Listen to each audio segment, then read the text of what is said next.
사도행전 9장 31절 한 절만 읽도록 하겠습니다. 사도행전 9장 31절.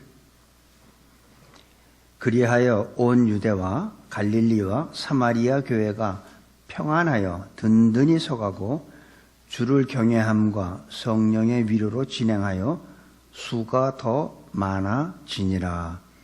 아멘. 오늘 이 31절에 보니까 세 교회가 나옵니다.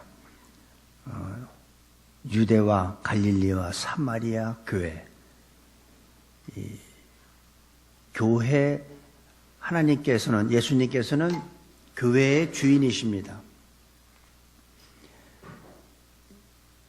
예수님은 인간들에게 구원의 복음을 전하기 위해서 교회를 세우셨습니다.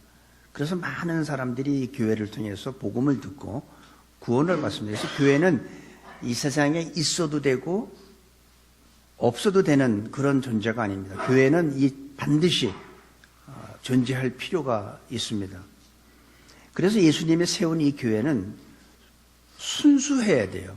하나님은 교회가 순수하게 유지되기를 원하십니다. 그래서 우리가 지난번에 사도행전 5장에 할 때 보면 아나니아와 삽비라가 죽는 사건을 봤는데, 하나님은 교회가 타락하는 걸 원치 않습니다. 아나니아와 삽비라의 그 타락을 하나님이 허락하지 않은 이유는 겉으로 눈에 보이는 타락이 아니라 내면적인 타락이기 때문에, 보이지 않는 내면적인 타락이기 때문에 허락하지 않았던 거예요. 사실은 눈에 보이지 않는 타락이 더 위험합니다. 교회는 하나님이 주신 그런 우리한테 유일하게 인간들을 구원하기 위한 하나의 통로가 바로 교회예요. 어떤 사람은 자기가 예수 믿고 구원받았으니까 됐다고 그러는데, 그런 사람들은 교회의 중요성을 너무나 모르는 겁니다. 많은 사람들이 난 교회 안 가도 난 예수 믿어, 이런 사람들이 있죠. 그게 굉장히 위험한 거예요. 교회는 그런 게 아니라 기도가 있어야 되고, 말씀이 선포되어야 되고, 가르침이 있고, 사도들의 가르침을 받는 게 바로 교회입니다. 초대교회. 그래서 우리는 교회를 올바로 이해할 필요가 있어요. 우리가 교회를 올바로 이해하려면 사도행전에 나타나는 교회를 우리가 봐야 됩니다. 사도행전의 교회는 어떻게 됐습니까? 성령 받은 사람들이 모인 공동체가 바로 교회예요. 그러면 성령 받지 않은 사람들이 모인 공동체는 어떻게 될까요? 그거는 교회, 아무리 교회 이름을 달고 있어도 교회라고 우리가 인정하기가 힘들다는 겁니다. 성령 받지 않은 사람은 예수를 주라고 시인할 수가 없고, 그런 사람들이 아무리 많이 모여 단체라 하더라도, 아무리 교회 이름을 걸고 있어도 그건 교회라고 할 수 없다는 겁니다.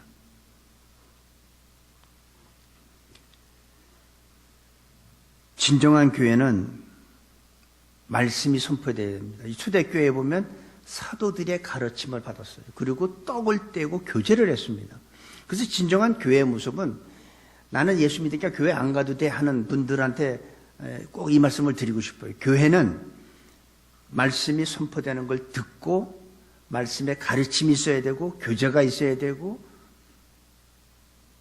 또 치유가 있어야 돼요. 그래서 가장 그 균형 잡힌 그리스도인의 그 삶을 보면은, 내가 기도한 만큼 말씀을 공부해야 되고, 또 전도가 있어야 되고, 또 교제가 있어야 돼요. 그래서 교제까지 끝나야지 온전한 예배라고 우리가 생각하는 겁니다. 어떤 분은 딱 축도하면, 축도하기 전에 가시는 분도 있어. 우리 교회는 우리 교회 얘기가 안 해요. 여러분들이 자꾸 생각하면, 그런 얘기하면 또 누가 그렇게 갔나 하고 또 생각하는데, 우리 교회 얘기하는 거 아닙니다. 우리 교회는 너무나 완벽해. 작지만 건강한 교회예요, 우리 새누리교회는. 진정한 교회는 말씀이 선포되고 가르치고 배울 수 있는 공동체입니다. 그래서 우리 교회에서는 제자 훈련도 하고, 성경 공부도 하고, 성경 읽기도 하고 다 하잖아요. 가르침이 있어야 되고, 배울 수 있고, 기도하고 양육하고, 교제하고 떡을 떼며 때로는 사랑과 용서도 있어야 되고 어떤 경우에는 형제의 연약함을 감싸줄 수도 있어야 되고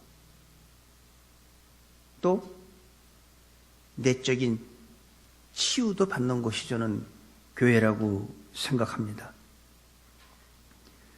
그래서 오늘 이 새 교회가 나오는데 진정한 교회는 과연 어떤 것이 진정한 교회가? 여기 보니까 교회가 평안해. 첫 번째가 평안해야 돼요. 여기 보니까 그리하여 온 유대와 갈릴리와 사마리아 교회가 첫 번째 평안한 겁니다. 그 다음에 든든히 서가고 그 다음에 주를 경외함과 성령의 위로로 진행한다고 그랬어요. 그러니까 멈춘 게 아니라 계속 주를 경외함으로 진행해야 되고 성령의 위로함으로 계속 현재 진행형이에요. 멈춘 게 아니에요. 계속 움직이는 거예요. 뭐를 위해서? 어떤 목적지를 이용해서. 우리가 교회의 목적은 뭘까요? 주님의 지상명령을 이루는 게 교회의 목적이죠. 그래서 첫 번째로 건강한 교회는 평안해야 돼요. 교회에 분쟁이 없어야 돼요. 평안은 누가 주는 걸까요? 세상이 주는 걸까요? 평안은 예수 그리스도로 말미암아 평안은 누릴 수가 있습니다. 우리가 요한복음 14장 27절에 보면 제가 읽을게요. 평안을 너희에게 끼치노니 곧 나의 평안을 너희에게 주노라.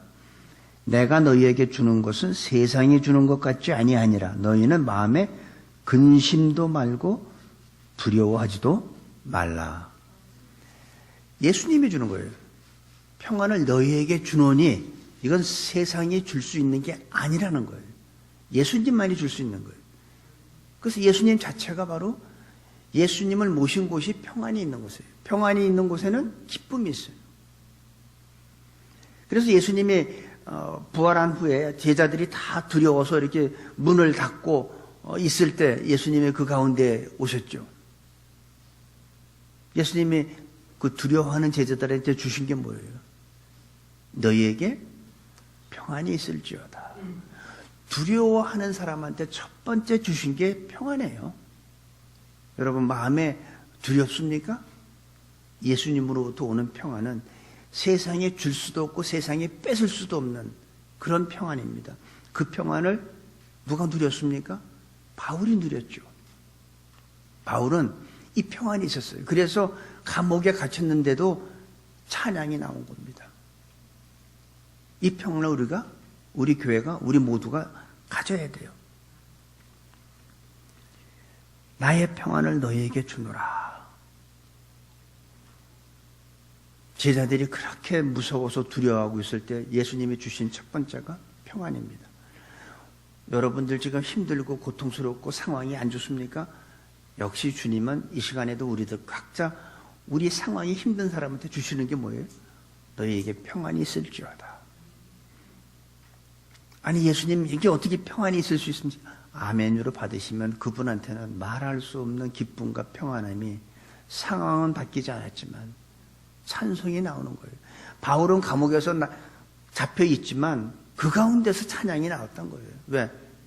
불안함과 억울함이 있는 게 아니라 그냥 기쁨이 솟아나니까 하나님을 찬양하지 않고 견딜 수가 없는 이 찬양이 우리들 모두한테 있게 되기를 바랍니다.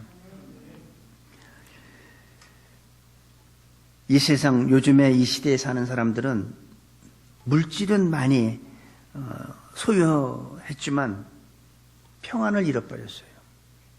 물질은 많이 가졌는지 모르지만 평안을 잃어버린 게 요즘 시대의 사람들이 아닌가. 그래서 물질은 있지만 근심과 걱정이 많고 우울증이 있고 심지어는 자살까지 하고. 왜 그럴까요? 평안을 잃어버려서. 물질은 소유했어. 근데 평안을 잃어버려. 여러분 물질을 소유하기를 원해요? 아니면 물질은 없어도 평안을 소유하기를 원해요? 평안을 가져야지. 이 평안은 세상이 주는 평안과 달라요. 세상에서 주는 평안은 뭐예요? 세상에서는 평안을 줄 수도 없어요. 세상에서는 잠시 잠깐 뭐 뚜껑 열리는 자동차 딱 선물 받았어. 그러면 며칠 기뻐? 한 달? 한 달도 못 가지, 뭐 가다가 빵꾸 나면. 세상에서 주는 거는 잠시 기쁠지 모르지만 그거는 진정한 평안이 아니에요. 내 상황이 어떻든 간에 주님이 주시는 평안, 그것이 진정한 평안입니다. 우리가, 여러분, 이 배가 어떻게 물 위에 떠 있습니까? 배가 물 위에 떠 있는 거는 다른 거 아니죠. 배에 물이 안 들어오면 떠 있는 거예요. 아주 제가 어렸을 때 이렇게 이제 어디 유원지 같은 데 가면 이제 보드를 타잖아요. 근데 노도 절 줄 모르는 사람이 우리 집사람 딱 앞에 앉히고 만약에 제가 노를 전다고 쳐봐요. 그러면 우리 친구들과 같이 탈 때 보면 어떡하냐면 배에, 옛날에는 왜 그 잘못 만들었는지 배에 물이 들어오면 한 사람은 여기 퍼내야 돼. 물이 들어오면 어떻게 돼요? 가라앉는 거죠. 그래서 교회가 평안을 유지하려면 세상 제도가 들어오면 안 된다는 거예요. 배 안에 물이 들어오면 그 배는 침몰하게 되어 있다는 거죠. 그래서 교회 안에는 많은 제도와 교파적인 것이 지배하고 있죠. 그러니까 필요하죠. 교회가 이 조직이 사람들이 모이고 하니까 어떤 그 제도도 있어야 되고 어떤 건 교파도 있어야 되겠지만 그것도 중요하지만 그것보다 더 중요한 게 뭐예요? 그것보다 더 우선 그보다 더 중요한 게 뭐냐면 예수 그리스도가 주인으로 되어 있어야 된다는 거죠. 예수님이 주인이 안 되면 교회가 평안이 없게 되면 어떻게 해요? 분쟁이 있죠, 싸움이 있죠, 서로 시기가 있지, 질투가 있지. 그러니까 교회가 항상 시끄럽죠. 그러면 그 문제 해결을 어떻게 합니까? 세상 법원에 가서 하잖아요.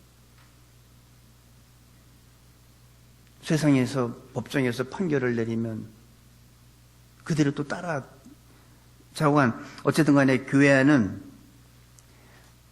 세상 방법으로 교회를 운영하면 교회는 힘들게 되어 있습니다. 평안이 없게 됩니다. 하나님의 방법대로 영적 조직으로 운영될 때에 그 교회는 평안해진다고 저는 믿습니다. 그 다음에 두 번째로 우리가 건강한 교회의 모습은 든든히 서가는 거예요. 보니까 첫 번째 교회가 평안하여, 그 다음에 두 번째 든든히 서가고. 교회는 두 번째로는 든든히 서가는 건데 이 말씀은 교회가 완성됐다는 게 아니고 완벽하다는 게 아닙니다. 여러분, 든든히 서가고 있다는 거는 이것도 역시 현재 진행형이에요.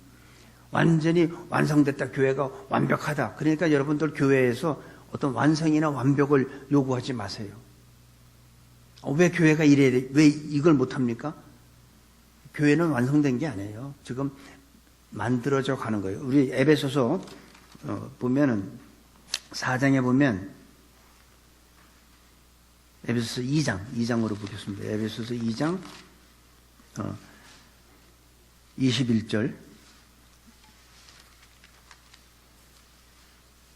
그의 안에서 건물마다 서로 연결하여 주 안에서 성전이 되어가고 너희도 성령 안에서 하나님의 거하실 처소가 되기 위하여 예수 안에서 함께 지어져 가느니라. 지어진 게 아니에요. 지금 지어져 가는 거예요. 하나님의 교회는 지어져 가는 존재라는 거예요. 완벽하게 이미 완성된 게 아니라는 거죠. 다른 말로 얘기하면 뭐예요? 공사 중이다라는 거죠. 문제, 예수님의 형상을 닮아가기 위해서 예수님의 그리스도의 장성한 분량까지 우리는 하나님께서 계속 우리를 지어가는 중이에요. 그래서 교회는 완성된 게 아니라는 거죠. 완벽한 게 아니라는 거예요. 뭔가가 아직도 하나님께서는 계속 우리를 지어가. 예수 그리스도를 닮기까지 우리는 계속 성장해야 되는 거예요. 그러니까 우리들은 지금 공사 중이니까 어때요? 먼지도 있고 쓰레기도 있고 좀 지저분하죠. 언제까지? 공사가 끝날 때까지. 근데 설계대로 공사가 딱 끝나면 어떨까요? 화려하고 그렇게 깨끗할 수가 없죠. 너무 멋있죠. 근데 공사 중일 때 어떻게 해? 흙도 파이고 많잖아요. 그러니까 우리 모두는 하나님께서 그리스도의 형상을 닮아갈 때까지 우리를 다듬어 가시는 거예요. 나의 인격을, 잘못된 인격을 지금 하나님께서는 지금 자꾸 이렇게 손질해 가시는 거예요. 언제까지? 하나님께서 완성시킬 때까지 우리는 그런 존재. 그러니까 현재 공사 중인 다른 사람을 보지 마시고 공사 중인 자기 자신을 지금 현 상태로 평가하면 안 된다는 거죠. 그럴 수 있어. 그렇죠? 그럴 수 있어. 저 사람이 나한테 약간 좀 실망시켰어. 그럴 수 있어. 왜? 공사 중이니까. 어떤 분은 지금 공사가 많이 진행된 사람이 있고 어떤 사람은 이제 막 땅 파기 시작한 사람이 있고 다 다르잖아요. 이게 교회입니다. 하지만 현재의 모습은 우리는 이것이 완성된 모습이 아니라는 거예요. 우리는 계속해서 하나님께서 새로운 인격을 만들어가는 거예요. 지어져가는 존재라는 거죠. 그래서 저도 그렇고 여러분도 그렇고 우리는 완성된 모습은 아닙니다. 하지만 분명한 것은, 중요한 것은 교회가 공사 중이지만 잘하고 있느냐, 살아서 움직이고 있느냐 하는 게 중요해요. 움직이지 않고 죽어있기 때문에 그거는 진정한 주님의 교회가 아닙니다. 그래서 건강한 교회는 움직여야 돼. 든든히 서가고. 무엇을 위해서 서갑니까? 성장하고 움직이고 있다면 그거는 아무리 작고 부족해도 그거는 건강한 교회라고 우리는 볼 수 있어요. 아무리 큰 사람이 많이 모여도 움직이지 않는 교회는 그건 죽은 교회라고 봅니다. 그 다음에 세 번째로 보니까 주를 경외함과 성령의 위로로 진행하여, 진행하는 거예요. 계속 주님의 위로, 주를 경외함과 성령의 위로 진행하여. 그래서 결국은 수가 더 많아지니라. 그래서 이 세 번째로 건강한 교회는 진행하는 거예요. 무엇을 향해서 진행해요? 주님이 주신 목표를 위해서. 주님이 주신 목표가 바로 지상명령이죠. 우리의 지상 목표가 뭐냐면 땅끝까지 가서 복음을 전하는 거죠. 근데 첫 번째가 어떻게 진행하느냐, 그냥 진행하는 게 아니라 주님을 경외함으로 진행해야 돼요. 예수님을 경외함으로. 그래서 신앙의 근본적인 것은 하나님을 경외하는 겁니다. 하나님을 두려워하는 거예요. 그분이 살아계신 걸 의식하는 거예요. 그렇죠? 그분을 의식하지 않으면 그건 하나님을 경외하는 게 아니죠. 그분, 살아계신 그분을 두려워할 줄 알고 그분 하나님의 말씀에 순종하고 따르는 것이, 그것이 바로 하나님을 경외하는 거죠. 첫 번째는 주님을 경외해서 주님이 나의 주인됨을 우리가 인정해야 되죠. 주님이신 걸. 그 다음에 성령의 위로로 진행하는 거예요. 성령의 위로로 진행한다는 건 뭐예요?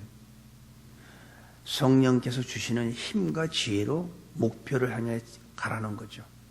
나의 힘과 나의 능력으로 가는 것이 아니라 성령이 주시는 힘과 지혜로 하나님의 그 정하신 그 목표를 향해서 우리는 진행해야 합니다.